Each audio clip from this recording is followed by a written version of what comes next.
Hello, Sanim. It's a great honor to ask the question. I guess my question is, so it seems like, if I'm not mistaken, Russia's claim is sort of, you know, they don't want Ukraine to join these Western forces, which is like NATO, and Ukraine is trying to, their leaders, like including the president, is trying to protect their independence. So in that situation, of course, the citizens are, dying daily. So do you think that Ukraine, like in this kind of situation, country like Ukraine should uh, try to give up the fighting against Russia for the citizens? And should they stay neutral? That was my first question. And then the second question is, do you see the possibility of like a new Cold War, uh, like between NATO countries, Western countries, and then like maybe possibly Russia, China, and then like North Korea joining forces together? So those are my two questions. Thank you. 우크라이나가 여러분들 유럽에 러시아를 제외한 유럽에서 두 번째로 큰 나라다라는 걸 알 수 있습니까? 면적이? Is it true that the Ukraine is the second largest country from actual, geographic area next to Russia in all of Europe? 네, 아주 큰 나라입니다. It's a very large country. 네, 한반도 남북한 합한 것의 3배 이상 됩니다. It's 3 times larger than the North and South Korea combined. 네, 인구는 4천만 명 가까이 살고요. About 40 million people altogether. 네, 옛날 소비에트 시절에 전체 밀 생산량의 거의 30% 이상을 차지했습니다. It produced about 30% of the flowers of the total production when USSR was still. 네, 드네프로 강 그 주위에 소위 말하면 흑토라고 여러분들 들어보셨죠? 선생님 못 들었습니다 지금. 흑토지대라고 왜 우리 얘기했지 않습니까? 검은 흑 지대라고. 우크라이나가 흑토지대다는 거예요. So I think Ukraine is known for its fertile soil. It was considered black soil. 굉장히 비옥한 나라입니다. 땅입니다. It's a very fertile soil for farming. 그러나 여기가 겨울에 얼었다 봄에 이래 요즘 같이 녹으면서는 진흙창이 됩니다. However, it becomes really muddy during the transition from winter to spring as it thaws.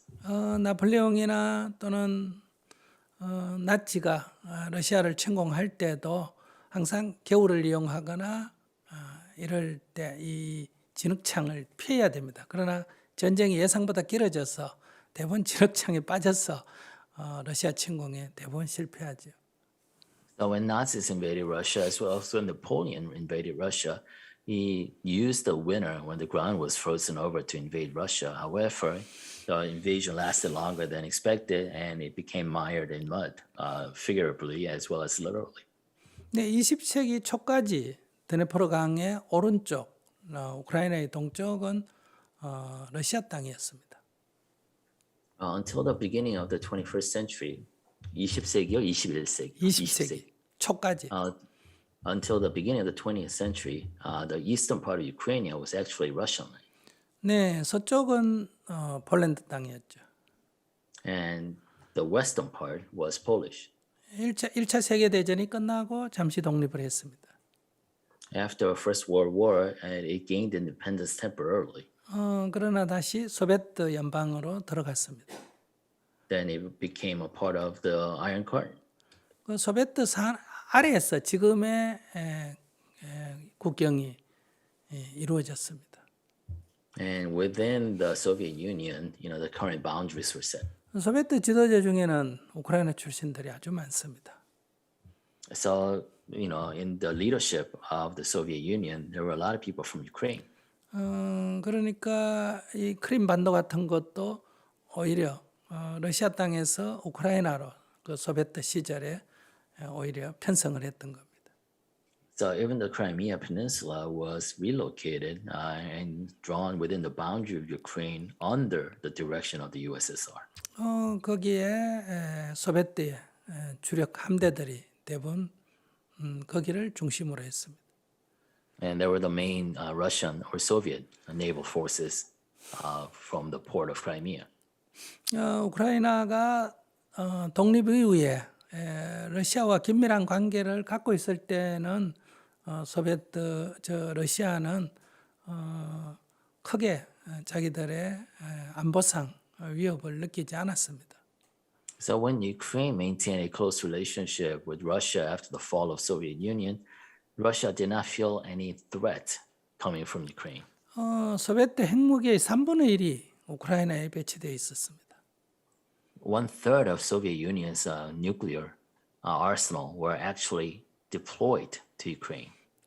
독립을 해서 미국의 루거 상원의원이 중재를 해서 핵무기는 러시아로 돌려주고 미국은 우크라이나에 경제적 지원을 해서 우크라이나의 비핵화를 성공시켰습니다.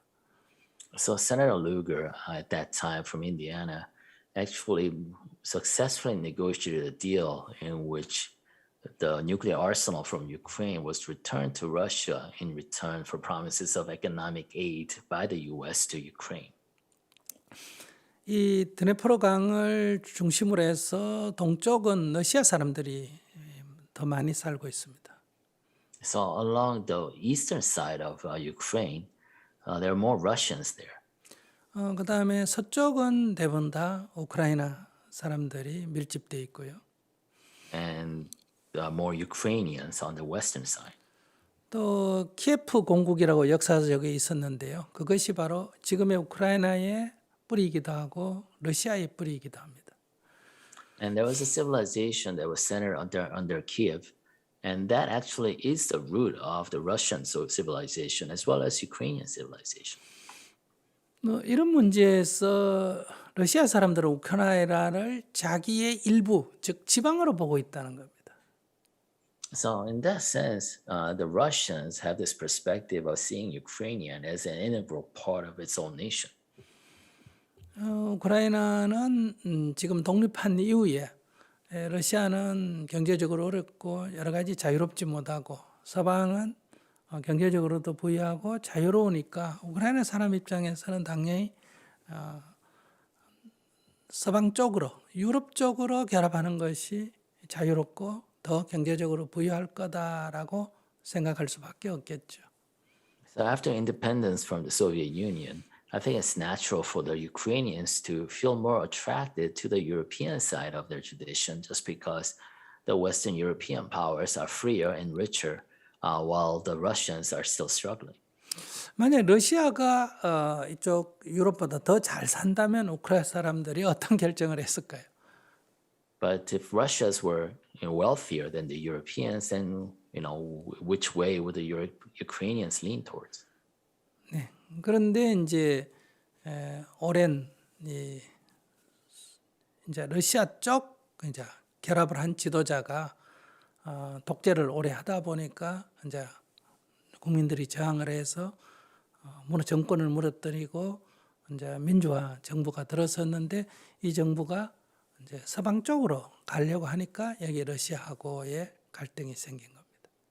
So after long kind of dictatorial rule by pro-Russian president, the citizens of Ukraine effected a revolution and installed a democratic government in whose rulers are leaning more towards the Western. It's kind of cleaving itself away from Russia. 우크라이나가 여기다가 나토에까지 가입하겠다. 나토는 군사 동맹이지 않습니까? 이렇게 되니까 이제 갈등이 더 심해진 거예요. And with the Ukrainian intent to wanting to join the NATO, which is a defensive kind of alliance, that caused even more tension between Russia and Ukraine. 여기 또 미국의 중거리 미사일이 배치될 문제도 있으니까 러시아는 안보적 위협을 느낀 겁니다. And the possibility of a U.S. medium-range ballistic missiles to be deployed to Ukraine, that created even more urgency in Russia.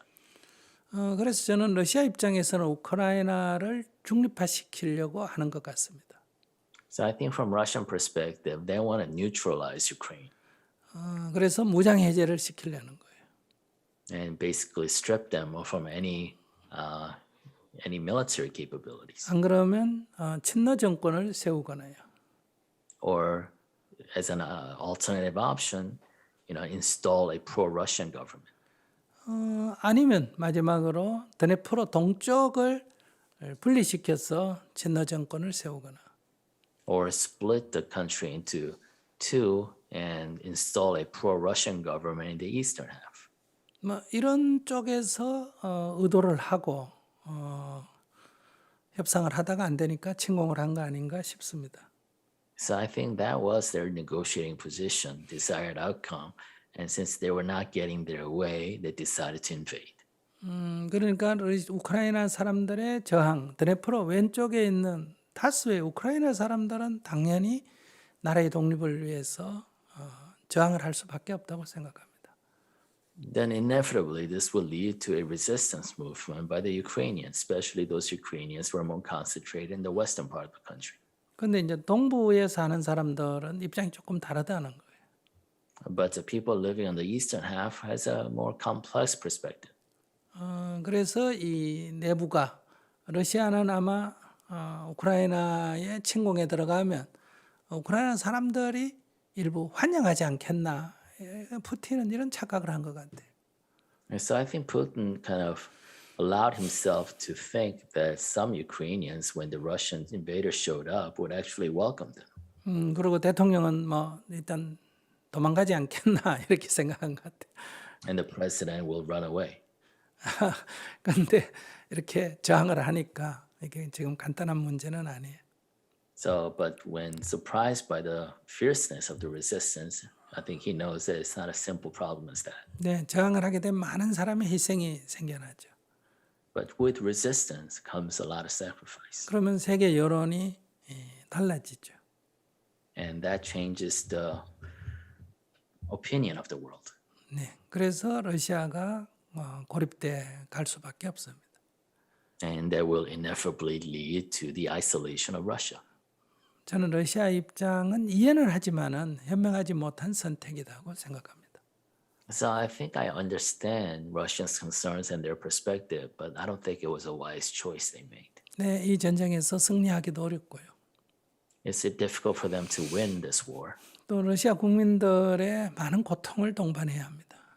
And any war accompanies the suffering of the Russian people. 그러면 국내에서 반전 운동이 일어날 거고요. And you will have a resistance among the Russian people itself.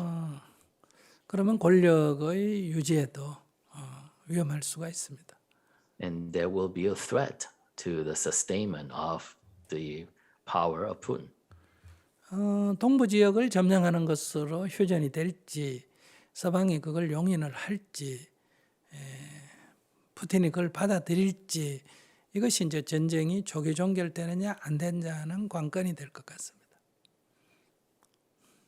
Whether Russia will be satisfied with kind of imposing its authority on the eastern half of Ukraine, whether the Western powers will allow that to happen, whether Russia will accept some kind of negotiated settlement. I mean, all these factors will feed into the early termination or sustainment of this war. 과거에 나폴레옹이 겪었던 히틀러가 겪었던 것처럼 푸틴도 우크라이나의 진흙탕에 발이 빠져서 저는 많은 어려움을 겪을 것 같습니다. I think like Hitler before him, as well as Napoleon before him, I think Putin has is already mired in the mud of Ukraine and will have difficulties extricating himself. 문제는 그 과정에 많은 주민이 죽고 고통을 겪는다는 것입니다. The problem is that in the process of extricating himself, there will be a lot of sacrifices borne by the people. 동부에 있는 전쟁이 일어나는 곳에서는 우크라이나 서부로 국내 난민이 많이 발생할 거고요. There will be a lot of internal refugees from the eastern half of Ukraine to the western half. 또 일부 이제 대도시에 있거나 이런 사람들은 유럽으로 난민이 일어날 거고요. And a lot of refugees, towards Europe from Ukraine itself. 그래서 이 국내 국외 양쪽으로 다수의 난민, 수백만의 난민이 발생할 거라고 봅니다. And I think everybody foresees several millions of refugees coming in internally or externally. 이것은 참으로 안타깝고 가슴 아픈 일입니다. This is truly a heartbreaking situation. 전쟁이 빨리 휴전을 하고 멈췄으면 좋겠습니다. It is my wish that the war would be over as soon as possible. 이론적으로 따지면 침공한 사람이 철수를 하면 해결이 되지만은 그렇게 되기에는 현실적으로는 어려운 것 같습니다. So theoretically, the war will be over when the invaders, retreat. But realistically, that's a hard situation to gather. 우크라이나와 러시아, 서방과 나토와 러시아가 어떤 정도에서 타협을 하고 일시적으로 일단 전쟁을 멈출 것이냐 이것이 빨리 이루어져야 합니다. So, what would be the line at which the Russian interest, Ukrainian people suffering, and also the NATO and Western interests come together to create peace? 근데 러시아의 원하는 바가 조금 더 성취가 아직 안 됐기 때문에 저는 쉽게 타협 보기가 어렵지 않을까 싶습니다. But I think that negotiated settlement will be difficult to come by in the near future just because Russia still has not gotten that outcome that they wanted. 네, 우크라이나인들의 저항이 또한 큰 변수입니다. 우리는 전쟁을 피해야 되지만은 일단 이렇게 불의의 전쟁이 일어났다 하면 저항을 할 수밖에 없습니다. We have to avoid war as much as possible, but if the war comes to us, the people have no choice but to resist. 우리는 침공할 권한은 없지만은 저항할 권한은 있습니다. We don't have a right to invade other countries, but we do have a right to defend ourselves and resist when we are invaded. 저항할 권한마저 평화의 이름으로 그걸 하지 말라고 하는 것은 정의의 측면에서는 맞지 않습니다. To deny a people the right to resist in the name of peace is not just. 그러나 저항도 살상을 사람의 목숨을 해치는 것은 최소화해야 합니다. But even during resistance, we have to do everything to minimize the loss of life. 그러면 폭력이 계속 악순환하기 때문입니다. Otherwise, we enter into this negative cycle of violence. 질문자가 말한 대로 중립지대로 가기보다는 동부의 일정한 부분이 중립지대로 가는 선에서 타협점이 생기지 않을까 이렇게 보여집니다.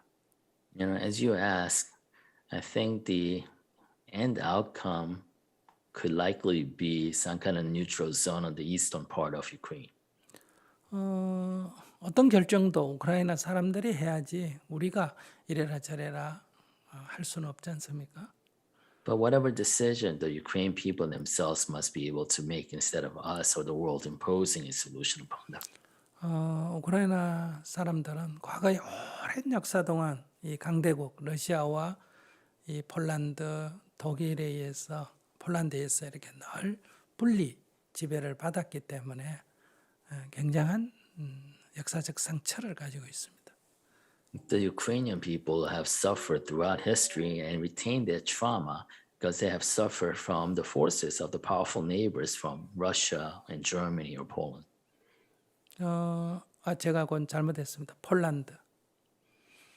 서쪽은 폴란드하고 러시아하고 사이에 분리 지배를 했다는 거예요. But they were also split in governance and conquered by Poland and Russia. 그래서 저는 그들의 자주와 독립에 대해서 우리는 존중해야 된다고 생각합니다.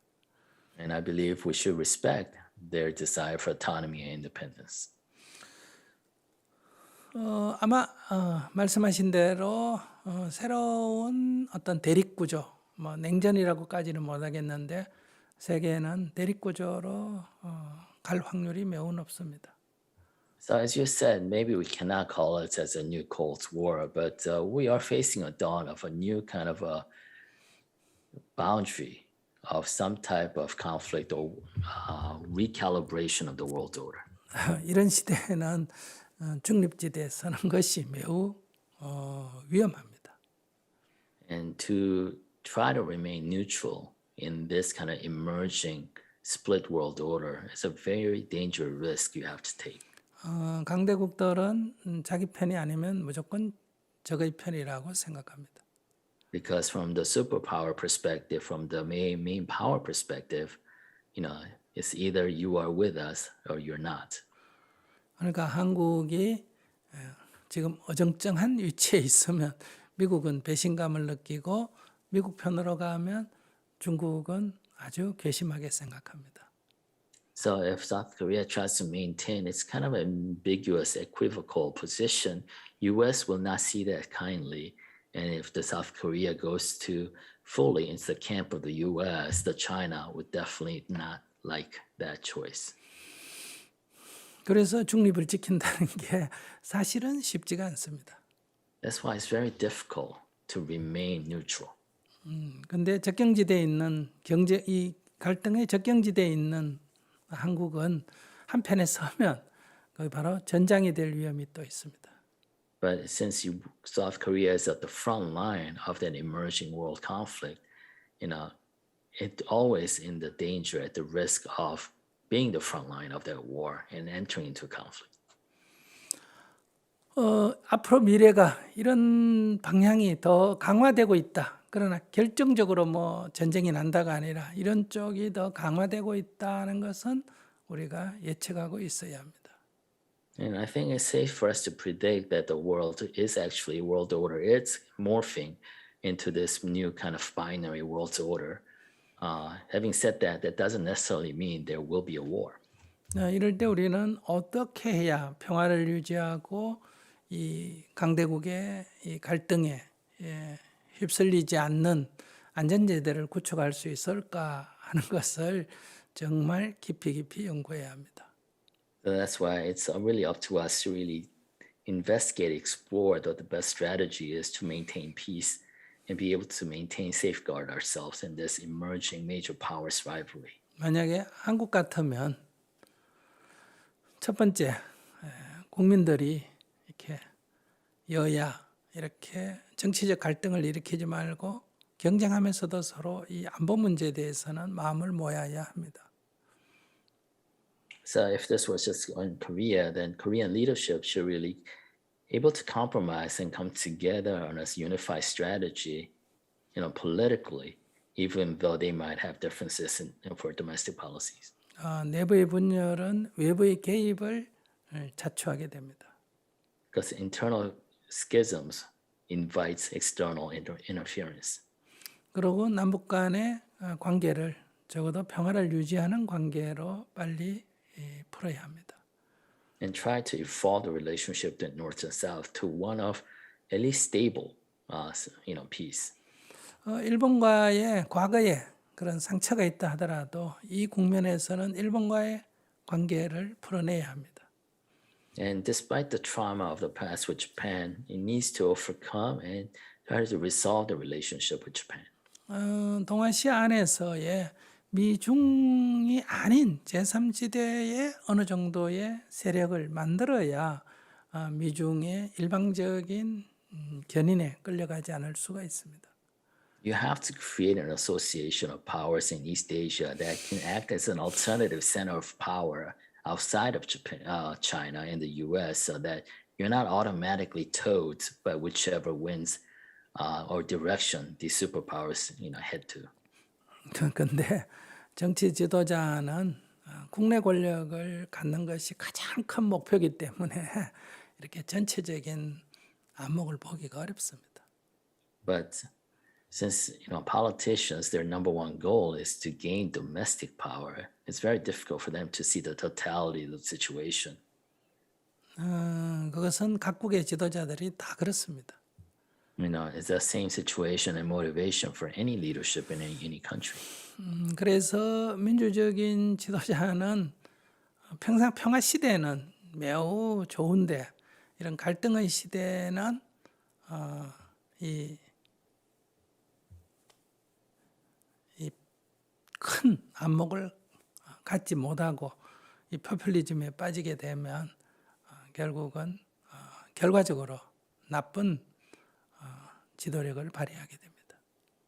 So, leadership in a democratic country during peace times is an optimal form of governance. However, there is a temptation that comes during these kind of confusing times in which the leadership is tempted to delve into populism to gain domestic power and miss the greater picture.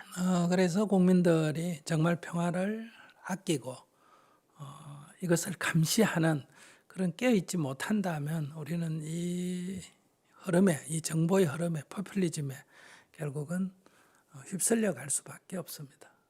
That's why it's up to us as people, as voters, to keep our eyes wide open and examine the situation objectively. Otherwise, we will allow ourselves to be swept up in the populism. 여러분들은 오늘날 그 민주적인 독일 국민들이 70년 전에, 80년 전에 어떤 그 의식을 갖고 나치즘에 휩쓸려 갔는지를 경험했지 않습니까? Because we experience how a sophisticated people in a democratic country can be swept up, in the grievances of nationalism and kind of participate in the Nazism that we saw in Germany. 우리들이 감정에 휩쓸려 가게 되면 우리들 자신도 엉뚱한 방향에 결국은 역사적으로는 엉뚱한 방향에 가 있을 수가 있습니다. Because if we allow our emotions to run amok, we may find ourselves, on the wrong side of history without us knowing how we got there. 여러분들 각자가 항상 이런 바른 견해, 지혜를 갖기를 바랍니다. And that's why it's up to us to hold, it's individuals, our own opinions, our own beliefs, and our own perspective and wisdom about situations around us. 네, 제 얘기가 길었습니다. Sorry for talking over long. 견해가 다르더라도 다시 한번 현실적인 문제니까 우리 견해가 다를 수밖에 없다. 이렇게 받아들이시고 앞으로 다시 마음 공부를 하시기 바랍니다. Although we have different opinions, when you come to realistic and reality and actual situations, it's inevitable. We all have different opinions about the same situation. So please accept our differences and let us engage once more into our spiritual practice. 네, 그러면 질문자의 우선 소감을 들어보겠습니다. Thank you, Sunim. I gained a lot of great insight into the situation, and I totally agree that this kind of thing can happen in East Asia. So I think we need to start acting more powerfully towards peace, not meaning war, but we need to be way more active in terms of predicting and then like taking actions. So I greatly appreciate your words today.